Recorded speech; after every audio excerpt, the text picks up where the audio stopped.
Créer une entreprise en France, surtout si c'est ta première fois, je t'avoue que c'est pas aussi simple que ça. Il faut respecter plein de procédures et c'est ce qu'on va voir dans cette vidéo. Et donc, si tu comptes créer ton entreprise ou alors tu es au courant qu'il y a un proche ou un membre de ta famille qui souhaite créer son entreprise, enregistre cette vidéo et partage-leur. Et même pour toi, ça te servira peut-être plus tard. Parce qu'aujourd'hui, tu es peut-être salarié, peut-être que tu comptes pas créer ta société ou ton entreprise demain, mais c'est bien d'avoir les bonnes infos pour pouvoir rapidement le faire quand tu voudras le faire. Là, on part sur un air où tout le monde souhaite se lancer, souhaite entreprendre. Pratiquement tout le monde a compris la carotte du salariat et aussi tout le monde a compris que si un jour tu veux être libre, que ce soit financièrement, gagner vraiment ta vie, bâtir vraiment un avenir, c'est pas avec un salaire que tu vas réussir. Sinon, il va falloir que tu travailles très dur et j'ai carrément envie de te dire que toute l'énergie que tu vas mettre pour un patron, tous les efforts que tu vas faire pour évoluer dans une boîte, pour avoir des primes, des bonus, etc., pour avoir une promotion, ça met des années, ça met énormément de temps. Et en plus de ça, au final, travaille même pas pour toi-même, pour tes rêves, ça sera toujours pour quelqu'un d'autre. Donc ça, beaucoup de monde l'ont compris. C'est pour ça que la plupart maintenant, ils souhaitent se lancer dans l'entrepreneuriat, créer des business pour pouvoir enfin être son propre patron, gérer son activité comme j'en ai envie et pouvoir me développer, pouvoir bâtir vraiment un avenir. Et donc pour ça, il y a des étapes à suivre et c'est ce que je vais vous expliquer. D'ailleurs, à la fin de cette vidéo, tu sauras créer une entreprise en évitant tous les pièges et surtout en évitant de te faire allumer par les impôts alors que tu démarres. Démarrer, c'est bien, passer à l'action, c'est très bien, mais faut bien le faire aussi. Faut pas se jeter non plus dans la gueule du loup comme ça. Faut un minimum s'informer, au moins tu n'auras pas de surprise. Que beaucoup de personnes confondent le chiffre d'affaires et le bénéfice, beaucoup de personnes choisissent le mauvais statut et à la fin de l'année, tu as énormément de personnes qui par exemple ont choisi la micro-entreprise, etc.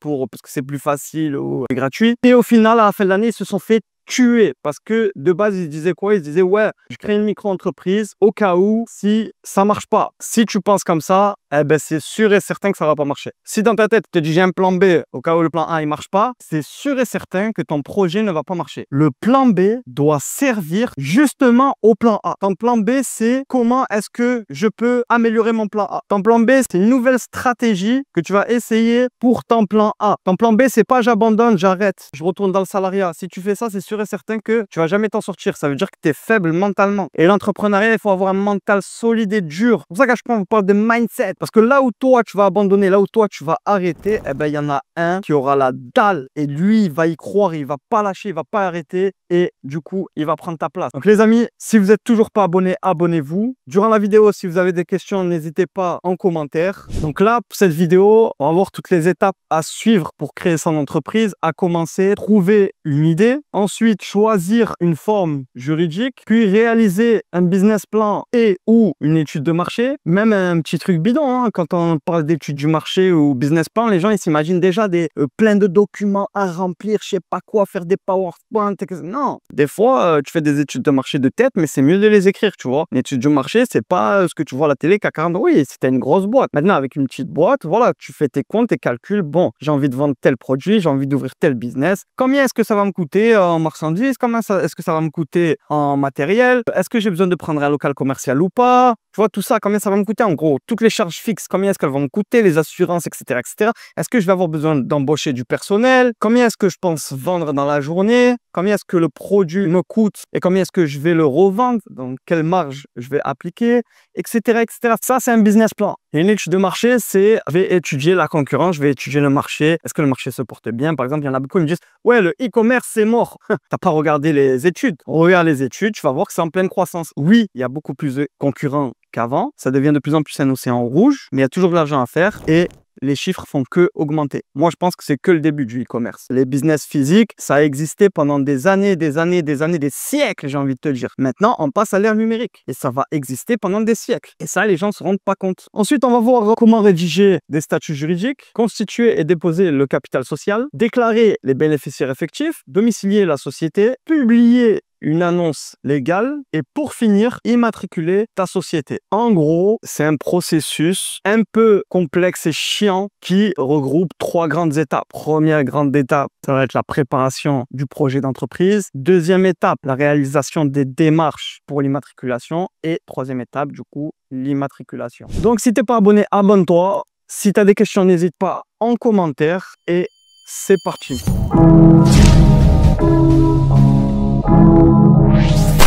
Donc déjà, première chose, si tu veux te lancer dans l'entrepreneuriat, il va tout simplement falloir que tu trouves une idée de business. Alors des idées de business, il y en a plein, c'est pas ça qui manque. Malgré qu'il y ait beaucoup de personnes qui me disent « je sais pas quoi faire, je sais pas dans quoi me lancer, je sais pas ». Tu as trouvé une opportunité, forme-toi, vas-y, fais. Les gens, ils s'intéressent,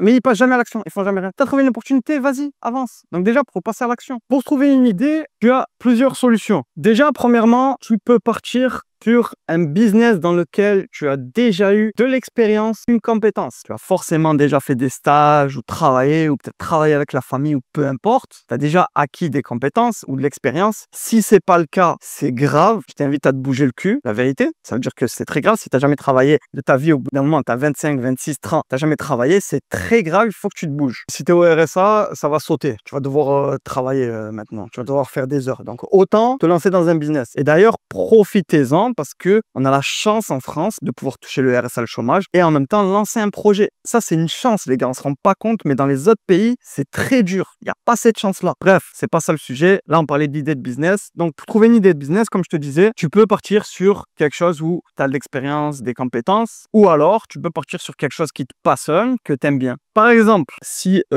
as déjà travaillé ou chantier avec ton père, comme moi quand j'étais petit par exemple, eh ben, tu peux te lancer dans le monde du bâtiment. Quand je te dis tu peux te lancer dans le monde du bâtiment, ça ne veut pas forcément dire être maçon. Tu peux très bien être chef de chantier si tu t'y connais, donc embaucher des gens. Mais dans ces cas-là, il faut vraiment que tu t'y connaisses. Tu peux vendre des produits autour de la maçonnerie, des outils autour de la maçonnerie. Tu peux te lancer sur les réseaux, parler un peu de la maçonnerie, donner des idées, donner des conseils, vendre des guides, accompagner des gens, faire des formations. Il y a plein de trucs autour de ça. Donc tu vois, il peut y avoir plein de trucs autour de la maçonnerie. Je vais te sortir d'autres exemples et tu vas encore mieux comprendre par la suite. Donc ça, en gros, c'est si tu as des expériences ou une compétence, parce que je pense pas que ça passionne beaucoup de personnes. Je sais qu'il y en a qui sont passionnés par ça, mais pas tout le monde. Maintenant, si tu veux trouver quelque chose en rapport avec ta passion, par exemple, tu aimes faire des gâteaux. Tu es une femme, tu aimes faire des gâteaux. Ce que tu peux faire, c'est déjà préparer des gâteaux chez toi. Pas besoin d'ouvrir un local au début. Hein. C'est après ça. Ouvrir un local, ça peut être l'étape d'après. Mais tu peux commencer à faire des beaux gâteaux, à apprendre à faire des beaux gâteaux, etc. Du coup, en faisant tes beaux gâteaux, tu vas pouvoir filmer, mettre sur les réseaux sociaux, te faire connaître, faire des belles vidéos, tu sais, qui te captive là quand la personne le fait à manger, faire des belles vidéos comme ça sur le gâteau. Tes gâteaux, tu pourras les vendre dans ta ville via Facebook, Le Bon Coin, bouche à oreille, en faisant des cartes de visite, en faisant des flyers, etc. Mais pas que. Tu vas pouvoir aussi faire du e-commerce, tout simplement en vendant par exemple des produits que tu utilises pour faire tes gâteaux. Je sais pas mon couteau, truc pour couper, des spatules, des moules, tu vois tout ça.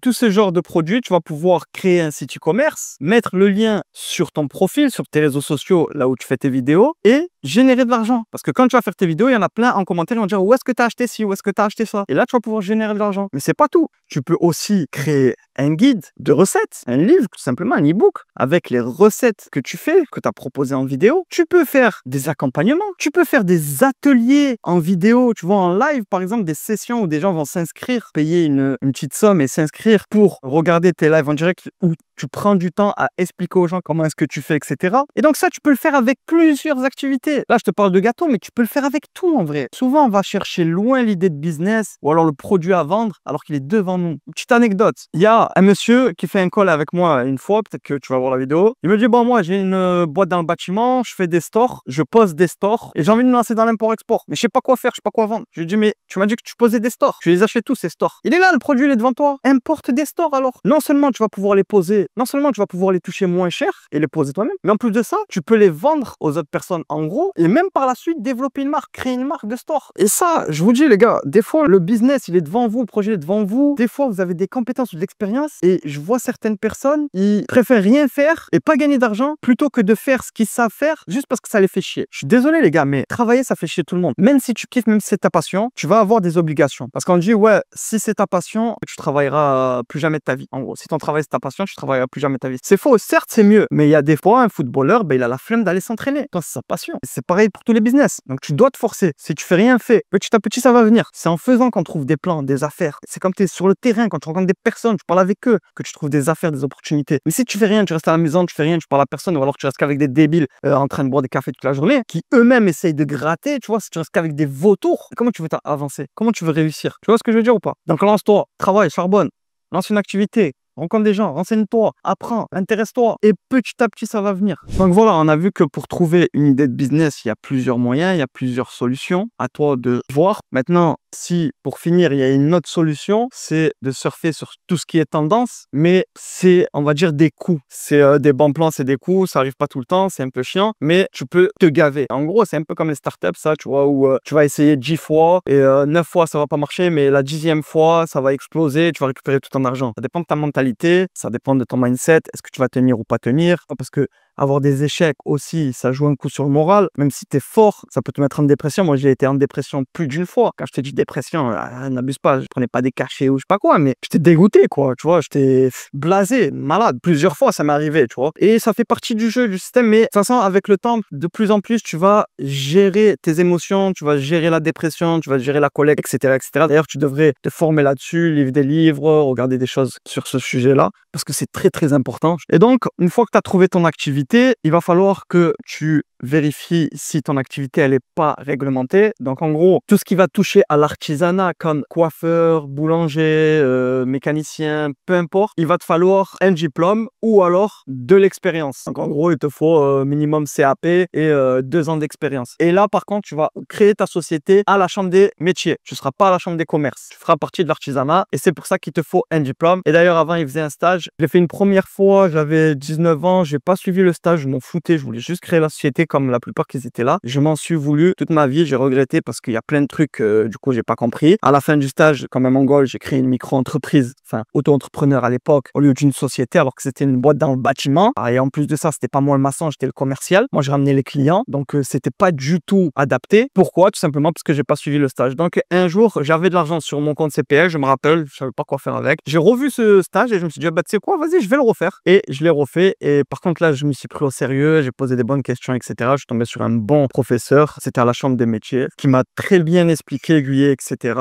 Et c'est pour ça que je connais aussi pas mal de choses. Donc voilà, si c'est de l'artisanat, tu vas le faire à la chambre des métiers. Si c'est du commerce, tu vas le faire à la chambre des commerces, donc au CCI. Par contre, là, tu n'auras pas besoin de diplôme ni d'expérience. Ensuite, quelle forme, quel statut juridique choisir quand tu veux créer ton entreprise? Écoute bien ce que je vais te dire, surtout si c'est ta première fois. Donc, enregistre bien la vidéo. Déjà, il faut savoir qu'il y a plusieurs formes juridiques. Donc, je pense que tu dois le savoir. Si tu ne le sais pas, maintenant tu le sais. Donc, tu as la micro-entreprise, la SARL, EURL, la SAS, SASU. Et ensuite, la SA, ça, c'est pour les gros groupes. Bon, après, tu as la SCI pour l'immobilier. Tu en as d'autres, tu vois.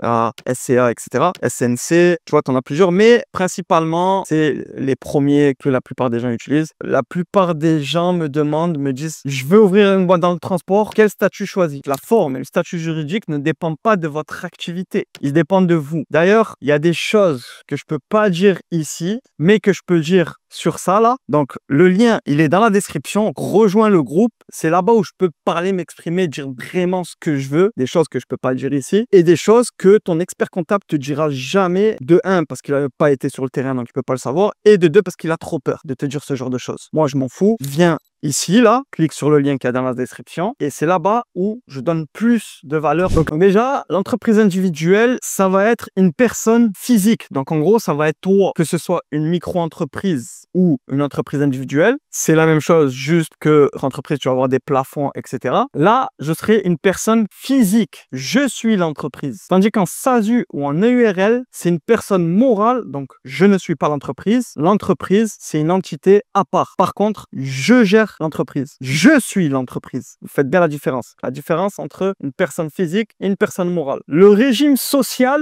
de ces formes juridiques. Pour la micro-entreprise, tu vas être en TNS, donc travailleur non salarié ou assimilé salarié. Et ça dépend de la forme juridique que tu vas choisir. Par exemple, en micro-entreprise, tu vas être en TNS, travailleur non salarié. Et qu'est-ce que ça veut dire? Ça veut dire qu'en gros, déjà, tu feras partie de la sécurité sociale des indépendants. Deuxièmement, si tu comptes te verser un revenus, tu auras des cotisations aux alentours de 40%. Et troisièmement, tu vas pas avoir une grande couverture santé, médicale, retraite, etc. en étant TNS. En tant qu'assimilé salarié, si tu ouvres une SASU, tu seras assimilé salarié. Pour l'ERL, c'est différent. Pour l'ERL, si tu ouvres une ERL, tu seras travailleur non salarié. Par contre, si tu as un associé, là, vous serez assimilé salarié. Si tu es majoritaire dans l'entreprise, tu seras TNS. Sinon, tu seras assimilé salarié. Et assimilé salarié, du coup, à la différence de TNS, tu feras partie de la sécurité sociale habituelle qu'on connaît, comme un salarié lambda. Mais il faudra que tu te fasses des fiches de paye. Alors qu'en TNS, pas besoin de se faire des fiches de paye. Tu te rémunères avec des revenus. Par contre, les cotisations sociales, c'est quasi le double, 80%, si tu te verses un salaire. L'avantage, si tu te verses pas de salaire, tu payeras 0%, tandis que en TNS, tu auras des cotisations minimales. Donc, tu vois, TNS, c'est plus arrangeant. Par contre, si tu ne te verses pas de salaire, tu dois quand même payer. Tandis que en SASU, assimilé salarié, non. En SASU, si tu te verses un salaire, mais que tu n'es pas mandataire social, donc ça veut dire que tu n'es pas président ou directeur, tu es juste salarié de ton entreprise, mais tu as mis un directeur, un président, tu peux avoir droit au chômage, tu peux avoir droit à la retraite comme un salarié lambda. Ça, c'est bien. Et je crois qu'on a fait le tour. Donc, tu as vu un peu les avantages, les inconvénients. Donc, ça va dépendre de ta situation. Est-ce que tu penses que tu vas te verser un salaire dès le début? Moi, je pense pas. Que c'est ça ce qui me fait rire, moi. Les gens, ils vont voir des comptables et les comptables leur disent, écoute, si tu veux te sortir un revenu, fais une URL. Mais le mec, comme il a jamais été sur le terrain, il se dit pas, ah ouais, mais attends, c'est vrai, les 3 premiers mois, peut-être les 6 premiers mois, peut-être 1 an même, tu vas pas te verser de salaire en vrai. Donc, tu vas payer des cotisations minimales pour rien. Donc, c'est pour ça que je conseille aux gens de commencer avec une SASU. Au moins, tu n'as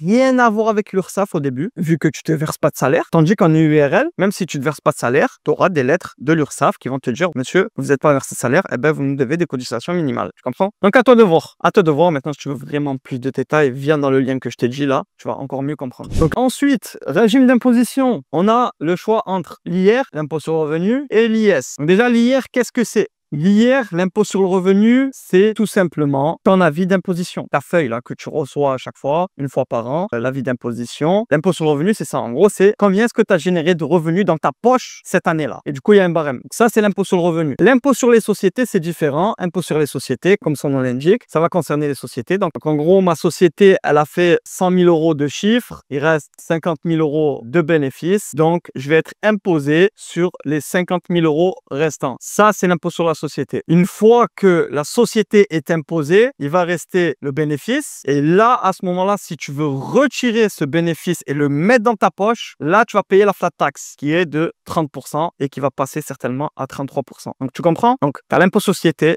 tu as la flat tax, l'impôt sur le revenu. Mais dans la flat tax, il y a de l'impôt sur le revenu. Donc ça, c'est l'avantage. Par contre, micro-entreprise, c'est différent vu que tu es imposé sur ton chiffre d'affaires et non sur ton bénéfice. D'ailleurs, c'est pour ça que je déteste la micro parce que c'est de la connerie. Imagine, je te dis, j'ai un commerce, je te le laisse. On s'arrange. Qu'est-ce que tu choisirais? Est-ce que tu choisirais l'option 1, en gros, tu me payes un pourcentage sur ce que tu as gagné, sur ton bénéfice, ou est-ce que tu choisirais un pourcentage sur le chiffre d'affaires, que tu aies gagné ou pas d'argent? Logiquement, tu vas me dire sur le bénéfice. Logiquement, sans réfléchir midi 14h, sans voir d'autres détails. Il n'y a pas besoin de voir d'autres détails. Il n'y a pas besoin. Parce que tu peux jongler comme tu veux sur le bénéfice. Si tu veux, demain, tu viens, tu me dis, ouais, mais regarde, j'ai dû investir ci, j'ai dû investir ça, j'ai eu un pépin, j'ai eu ici, j'ai dû partir en voyage d'affaires pour trouver un autre fournisseur, j'ai dû faire ci, j'ai dû payer l'assurance, j'ai dû payer le local, tu vois ou pas? Et tu vas pouvoir diminuer le résultat fiscal pour payer le moins d'impôts possible au début. Moi, c'est ce que je vous conseille de faire. Ne cramez pas vos bébés dès le début. Laissez-les faire des petits bébés. Si tu crames tes bébés au tout début, comment tu veux continuer à faire de l'argent? Il va falloir que tu continues à travailler. Il faut comprendre une chose dans le business, dans l'entrepreneuriat. Soit tu as le temps, soit tu as l'argent. Au début, tu n'as pas d'argent, donc tu as du temps. Donc tu vas échanger ton temps contre de l'argent. Mais une fois que tu as de l'argent, ce sera plus pareil. Tu vas échanger de l'argent contre de l'argent. Tu vas investir et cet argent va te rapporter de l'argent. Mais si à chaque fois que tu gagnes de l'argent, tu le crames, eh ben, tu es obligé de rééchanger ton temps contre de l'argent à chaque fois, à chaque fois, à chaque fois. Et tu t'en sors pas et c'est ce qu'on appelle la rat race. Et c'est ce que font les salariés. Donc, si tu veux vraiment construire un avenir, t'en sortir dans ce putain de monde, il va falloir que tu serres les dents, il va falloir que tu aies la dalle au début. Il va falloir oublier toutes tes conneries, tes sorties. Dans tous les cas, de toute façon, tu pourras pas trop voyager, bouger, tout ça, parce que tu seras occupé par ton business. Pour ça, ça me fait rire, moi. Les gens, ils me disent, ouais, mais je fais comment pour vivre? Je vais te donner la solution déjà. Et en plus de ça, tu crois que tu vas partir en vacances alors que tu viens de démarrer ton activité? Oublie! Tu vas charbonner. Oublie tout ça. Et donc, pour subvenir à tes besoins en créant ta entreprise, tu as plusieurs solutions. Déjà, de 1, si tu as le RSA, tu peux très bien ouvrir ta boîte, pas toucher d'argent, pas sortir les sous, donc pas payer ta flat tax, etc. Faire que réinvestir pour développer ta boîte. Parce que les gens, ils pensent que, voilà, ils ont fait ça de chiffres, ok, 100 000. Ils ont 60 000 euros de bénéfice. Ils pensent que, vu qu'ils ont 60 000 euros de bénéfice, c'est une entreprise qui tourne très bien. Alors qu'une entreprise qui a 100 000 et qui lui reste que 10 000 de bénéfice, le résultat, c'est une entreprise qui va mal. Non, ça veut rien dire, les gars. C'est juste que cette entreprise-là, avec cet argent qu'elle a mis là, elle est en train de développer. Première entreprise qui flambe tout son argent, qui prend son bénéfice. Ok, sur le coup, elle prend des sous, la personne, mais du coup, elle développe pas son business. Et en plus de ça, elle se fait tuer par les impôts. Tandis que la deuxième personne, elle esquive les impôts et en plus de ça, son business grandit. Il se développe. Demain, il veut vendre son business, il va récupérer tout cet argent parce qu'il a acheté plus de matériel, je sais pas, il a changé de local, tu vois, il a investi dedans. Le mec qui fait que flamber son bénéfice, non. Et en plus de ça, le mec qui fait que flamber son bénéfice, si demain il y a un pépin, s'il arrive une galère ou quoi que ce soit, il est dans la merde. Parce qu'il n'aura plus de trésor, etc., etc. Il fait que flamber son bénéfice. Donc, tu sais pas de quoi il fait demain, tu peux te retrouver dans la merde. Donc, tu peux choisir l'impôt sur le revenu ou l'impôt sur les sociétés. À toi de voir. Moi, personnellement, dans le business, je mélange jamais le perso du professionnel. Jamais. Donc, impôt sur l'IS, impose ma société et c'est fini, on n'en parle plus. Maintenant, à toi de voir ce que tu préfères. Donc, pour la micro-entreprise, tu vas payer 22% sur ton chiffre d'affaires, c'est énorme. Imagine que tu fais une prestation et en plus de ça, dans la prestation, il y a aussi du matériel. Par exemple, tu es mécanicien, tu changes une roue, ça t'a coûté 50 € pour le faire, entre la pièce et tout ça. Toi, tu étais censé gagner 50 € de bénéfice. Finalement, c'est pas bon, tu dois tout refaire, tu rachètes la pièce, tu refais le truc. Au final, ça t'a coûté 100 € alors que le client t'a payé 100 €. Eh ben, tu vas devoir 22 € à l'État quand même si tu n'as pas fait d'argent. Pourquoi? Parce que tu es imposé sur le chiffre d'affaires. Donc, on s'en fout que tu aies fait du bénéfice ou pas. Même si tu es à moins, on s'en fout. Tu captes ou pas? Tandis que en société, c'est différent. En société, tu vas être imposé sur le bénéfice. Donc, reste bien jusqu'à la fin de la vidéo parce que je vais te donner énormément de valeur pour pas que tu te fasses avoir. Et d'ailleurs, si tu veux pas te casser la tête avec toutes les démarches de création de société, je vous ai mis le lien de mes partenaires. Chez eux, tu vas pouvoir créer ta société facilement. Si tu sais lire et écrire, c'est très simple. Tu as juste à te laisser guider en remplissant un formulaire et au bout de 5 minutes, tu auras créé ton entreprise. Bon, bien sûr, après, ils vont te demander des papiers, des justificatifs lambda qu'on va voir après, comme carte d'identité, justificatif de domicile et tout ça. Très simple. Et d'ailleurs, j'ai même un code promo Yuri15, tout en majuscule pour avoir une réduction si tu passes par eux. Moi-même, je passe par eux malgré que je sache le faire sur l'INPI parce que j'ai la flemme de me casser la tête. Donc, si tu es intéressé, je t'invite à cliquer sur le lien qu'il y a dans la description et tu pourras créer ta société facilement. N'oublie pas le code promo surtout pour avoir ta réduction. Et donc, c'est parti. Si tu n'es toujours pas abonné, abonne-toi. Et si tu as des questions, n'hésite pas en commentaire. Donc, pour la SASU, tu vas être imposé sur ton bénéfice. Et l'avantage qu'il y a, c'est qu'il y a un taux réduit. Si ton bénéfice ne dépasse pas 42 500 €, tu vas être imposé à seulement 15%. T'imagines, c'est moins que la micro-entreprise. Bon, après, tu peux avoir l'ACRE pour la micro-entreprise, j'en parlerai après. Mais là, déjà, tu as 15% sur ton bénéfice en dessous de 42 500 et 25% au total si tu dépasses les 42 500. Donc ça, c'est l'impôt sur la société. En gros, une fois que tu vas faire ton bilan, on va calculer le bénéfice, le résultat net. À partir de ce moment-là, tu vas être imposé. En gros, une fois que tu vas faire ton bilan, on va voir combien est-ce que tu as fait de bénéfices par rapport à ton chiffre d'affaires et l'État va te prendre 25%. Donc, c'est pour ça que c'est bien de réinvestir, etc.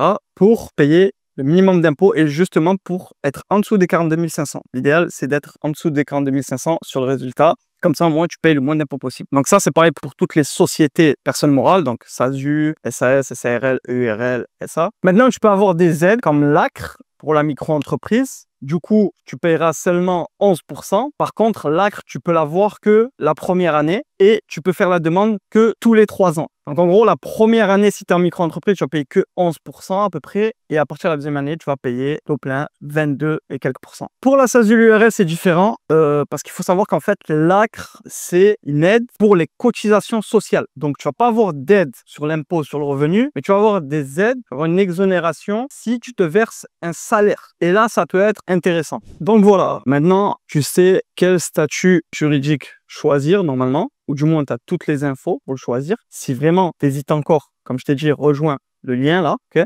Rejoins-moi là-bas. Et si tu veux créer ta société, pas te casser la tête, comme je t'ai dit, avec Legal Place directement, tu as juste à remplir un formulaire et tu crées ta société. Maintenant, parlons de TVA un peu, parce que à chaque fois, j'entends TVA, TVA, TVA. Les gens, ils tremblent devant ce mot. Donc, TVA, taxe sur la valeur ajoutée, au cas où si tu ne le savais pas, qui va changer selon ce que tu vas vendre, selon si c'est de la prestation de service ou si c'est de la vente de produits et selon les produits. Et donc la TVA, moi, ce que je vous conseille de faire, il faut savoir que tu peux être en franchise de base, donc démarrer en hors taxe, si tu dépasses pas 37 500 € en prestation de service, en hors taxe, et 85 000 en activité commerciale. Si tu les dépasses pas, tu peux rester en hors taxe et du coup, tu payeras pas de TVA, mais tu récupères pas de TVA non plus. Alors, est-ce que c'est bien, est-ce que c'est pas bien? Ça dépend de toi, de ton activité quand tu vas démarrer. En gros, si tu vas acheter beaucoup de matériel pour ton activité, et donc, du coup, tu vas devoir payer beaucoup de TVA. Cette TVA, tu pourras la récupérer. Là, pas besoin de commencer en franchise de base. Comme ça, tout ce que tu investis, toute la TVA que tu payes au début, que tu sors, tu vas la récupérer. Et du coup, vu que toi, tu as payé plus de TVA que ce que tu as encaissé de tes clients, l'État va te devoir la différence. Maintenant, si tu n'as pas beaucoup de matériel à acheter, tu n'as pas beaucoup de machines à acheter, tu sais qu'au début, tu ne vas pas payer beaucoup de TVA et de ça. Ou alors, tu vas acheter beaucoup de machines d'occasion. C'est une chose qui se fait souvent au début quand tu démarres. Si tu veux lancer un snack, des trucs comme ça, il y a beaucoup de personnes qui démarrent, ils achètent de l'occasion parce qu'ils n'ont pas forcément les moyens au début. À ce moment-là, mets-toi en franchise de base parce que du coup, tu ne vas pas payer beaucoup de TVA et donc tu ne vas pas la récupérer plus tard. Pour entreprendre à plusieurs, tu as la SARL, la SAS et la SA. Donc la SARL, c'est comme le URL, sauf que vous êtes associés. La SAS, c'est comme la SASU, sauf que là, vous êtes minimum 2 associés. Et la SA, ça, c'est à part. Ça, c'est vraiment pour les gros groupes. Tu vas voir pourquoi. Donc, toutes sont des personnes morales. Toutes, il faut être minimum 2 associés. Par contre, la SARL, tu peux être au maximum seulement 100 associés. Tandis qu'en SAS ou en SA, c'est illimité. Par exemple, en SAS, souvent, les grosses boîtes, il y a plein de petits actionnaires. Il y a des gros actionnaires, il y a des petits actionnaires. Donc, ils sont plusieurs à détenir des parts de la société. Pour le capital social, donc à partir d'1 € pour SARL, URL, SAS, SASU. Mais par contre, 37 000 € pour la SA. Donc maintenant qu'on sait tout ça et qu'on sait quel statut juridique choisir, il va falloir remplir toutes les formalités pour immatriculer notre entreprise. Et à commencer par rédiger les statuts. Les statuts, en gros, c'est le mode d'emploi de l'entreprise. Grâce à ces statuts, on va vraiment avoir tout ce qui concerne la société, à commencer par la dénomination sociale, donc le nom de l'entreprise, la forme juridique, l'adresse du siège social, donc la domiciliation si tu préfères. D'ailleurs, pour la domiciliation, je vous conseille de passer aussi par Legal Place pour 3 raisons. Première raison, payer le moins cher possible la CFE parce que eux, là où ils sont basés, là où ils sont domiciliés, c'est où tu payes le moins cher la CFE en France, tout simplement. Mais pas que. Deuxième raison, pour avoir une adresse privée, cachée, donc il faudra une adresse de siège social. Si tu n'as pas de bureau ou de local commercial, il va falloir que tu mettes ton adresse personnelle. Et des fois, ça c'est chiant, surtout si par exemple tu fais de l'e-commerce, parce qu'il va falloir que tu mettes dans les mentions légales, politiques, etc. l'adresse. Donc les gens auront ton adresse personnelle. Tes fournisseurs auront ton adresse personnelle. À chaque fois que tu vas faire des documents, il y aura ton adresse personnelle. Bref, donc tous les documents, voilà, à chaque fois, les gens sauront où tu habites. Et elle sera aussi publique sur Internet, du coup, sur Paper ou peu importe, sur société.com, tu vois. Troisièmement, pour que si tu venais à changer d'adresse ou alors prendre un bureau ou un local ou peu importe, au moins, tu auras pas besoin de faire une modification statutaire qui va te coûter plus que 1 an de domiciliation. Je crois même plus encore. Je pense que 1 an et demi de domiciliation, ça équivaut à la modification statutaire. Donc, prendre une domiciliation sur Internet, ça a des avantages. Ça coûte un petit billet par mois. C'est pas aussi cher que ça. Donc, je vous conseille de le prendre si vous créez votre société. Le lien il est juste en bas. Donc, vous aurez un code promo sur le total. Yuri15 tout en majuscule sur la création en plus, tout ça. Et donc voilà, la domiciliation, ça va être ça. Il va falloir que tu mettes l'adresse sociale dans les statuts. Il va falloir que tu mettes l'objet social. Donc en gros, quelle est cette activité? Il va falloir que tu mettes le montant du capital social, que ça, on va y venir après. La durée de la société, donc en général 99 ans. La répartition des parts sociales ou actions. Donc en gros, si vous êtes plusieurs associés, qui va avoir combien de parts? D'ailleurs, ça, vous pouvez faire appel à un commissaire aux comptes Si par exemple, imagine demain on est 3 associés et moi je vais apporter de l'argent, donc je vais financer. L'autre, il va apporter son savoir et ses connaissances, donc il va faire un apport en industrie, ça s'appelle. En gros, il arrive avec son savoir, ses compétences, il va travailler, etc. Et le troisième, il va apporter des biens comme par exemple des véhicules de société, du matériel, de la marchandise et tout ça. Donc ce qu'on va faire, c'est que lui il apporte ça, lui ça, moi ça. On va voir avec un commissaire aux comptes et on va s'arranger et se distribuer les parts sociales ou les actions selon ce qu'on va apporter. Donc ça, c'est possible, c'est faisable. Si tu sais que tu n'as pas d'argent, donc tu as énormément de compétences, etc., tu peux très bien t'associer avec une personne et lui dire, voilà, moi, j'ai mes compétences et tout ça, prends 50% et toi, 50% t'investis, par exemple. Ensuite, il va falloir déterminer qui vont être les dirigeants. Il va falloir que tu détermines ça aussi, la nature et le montant des apports que vous allez apporter chacun, si vous êtes des associés ou alors si tu es tout seul. Et pour finir, il va falloir bien évidemment que tu nommes les dirigeants, donc le président et le directeur général, s'il y en a, ou alors que le président, toi de voir. Les directeurs généraux, il peut y en avoir plusieurs aussi. Et une fois que tu as fait tout ça, s'il y a des choses à rajouter, tu peux les rajouter en annexe sur les statuts. Et donc, une fois que les statuts sont terminés, rédigés, il va falloir qu'ils soient complétés et signés par les dirigeants, par le président, celui qui crée la société, ou alors un mandataire s'il a une procuration. Une fois que tu as fini tes statuts, il va falloir déposer le capital social dans ta future banque professionnelle. Donc, le capital social, il peut démarrer de 1 euro. Tu mets ce que tu veux, 1 euro, 100 euros, 1000 euros, 10 000 euros. En gros, le capital social, plus il est élevé et plus ta boîte va être crédible. Si demain, tu cherches à faire des financements auprès des banques ou alors tu veux que ton fournisseur t'avance de la marchandise, par exemple, si ton fournisseur t'arrive et tu lui dis avance-moi de la marchandise, il voit que tu as 100 euros de capital social. Maintenant, si tu as 10 000 euros et que tu veux qu'il t'avance tous les mois, par exemple, 2 000 ou 3 000 euros de marchandise, il va le faire. Pourquoi? Parce qu'il va se dire, s'il y a un pépin, je vais aller piocher dans son capital social. Je vais l'attaquer et on va pouvoir prendre dans le capital social. Le capital social, il peut se faire, comme je vous ai dit, en nature. Donc, en gros, avec des biens personnels, du matériel ou peu importe, des véhicules, etc. Ou en numéraire, donc en cash. Donc, à toi de voir. S'il se fait en nature, il te faudra un commissaire aux comptes, comme ce que je t'ai expliqué si tu as des associés. Sinon, tu n'as pas besoin. Juste, tu vas faire un virement dans le compte professionnel. Le notaire de la banque va t'envoyer un papier attestant que c'est bon, on a bien reçu les fonds dans le compte bancaire pro. Et cette attestation, elle est obligatoire parce que plus tard, il va falloir la déposer à l'INPI pour qu'il te crée ta société. Sans ça, tu ne pourras pas le faire. Et le capital social, il faut savoir que c'est un argent qui n'est pas bloqué. Donc, ça veut dire qu'en gros, si tu dis il y a 10 000 euros de capital social, tu vas les envoyer. Une fois que ta société elle sera ouverte, que tu auras envoyé ton cabis à la banque, ils vont te débloquer cet argent-là. Cet argent-là, tu pourras l'utiliser comme tu veux. Par contre, il faudra le remettre à chaque fois parce que c'est le capital social de la boîte, c'est pas l'argent de la boîte. Ça, cet argent, il doit servir en cas de pépin. Si demain, tu ne payes pas des fournisseurs, si demain, il y a un pépin, si demain, quoi qu'il arrive, on peut venir piocher cet argent. Donc, avant ton bilan, il va falloir que tu remettes cet argent sur le compte. Ensuite, on va te demander un justificatif de domicile. Donc, comme je vous ai expliqué, si tu ne prends pas de domiciliation, ça sera chez toi. Donc, il faudra une facture d'eau, d'électricité ou un bail comme d'habitude, quoi. Une preuve de où tu habites, tout simplement. Ou alors, si tu domicilies ta boîte, par exemple chez LegalPlace,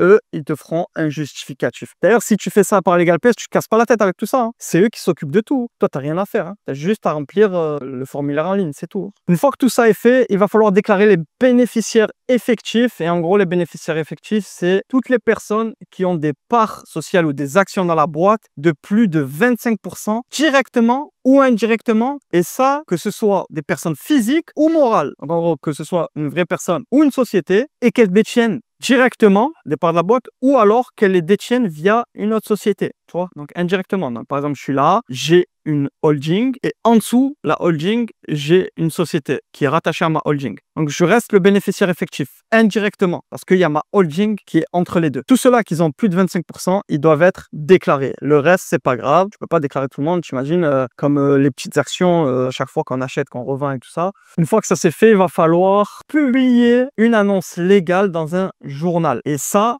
coûte à peu près 200 balles. En gros, dans cette annonce, tu vas mettre toutes les infos comme le nom, l'adresse. En gros, c'est un peu comme les mariages. Quand tu te maries, c'est publié dans un petit journal. Là, c'est pareil pour les sociétés. C'est pour qu'il y ait une preuve comme quoi c'est bon, la société, elle a été immatriculée, elle démarre son activité tel jour et avec tous les infos de la société, comme l'identité, les coordonnées, la durée de vie de l'entreprise, le montant du capital social, l'identité et l'adresse du dirigeant, le greffe du lieu où est-ce que ça va être immatriculé et s'il y a un nom commercial, parce qu'il faut savoir que tu peux appeler ta société Pierre et par contre ton nom commercial c'est Jacques. En gros, dans ton enseigne ou sur ton site internet ça va être Jacques, mais ton entité, la dénomination sociale c'est Paul par exemple. Tu peux le faire ça. Et donc une fois que tu as contacté le journal d'annonce légale, que tu l'as payé, lui il va te remettre un papier attestant que ça va apparaître tel jour. Et il faut pas que ça dépasse un mois après la signature des statuts. Mais ça, le journal, il sait. T'as pas besoin de casser la tête avec ça. Le journal, il sait. Si tu passes par Legal Place, c'est eux qui s'occupent de tout ça aussi. Donc, t'as pas besoin de chercher ni de journal, ni de parler avec eux ou quoi que ce soit. Ils s'occupent directement de ça. Et il faut savoir que même si, par exemple, toi, tu veux créer ta société maintenant, là, aujourd'hui, tu as reçu le papier là, de l'annonce légale, mais eux, la parution, elle est dans 3 semaines, c'est pas grave. Tu peux quand même envoyer du moment que tu as l'attestation,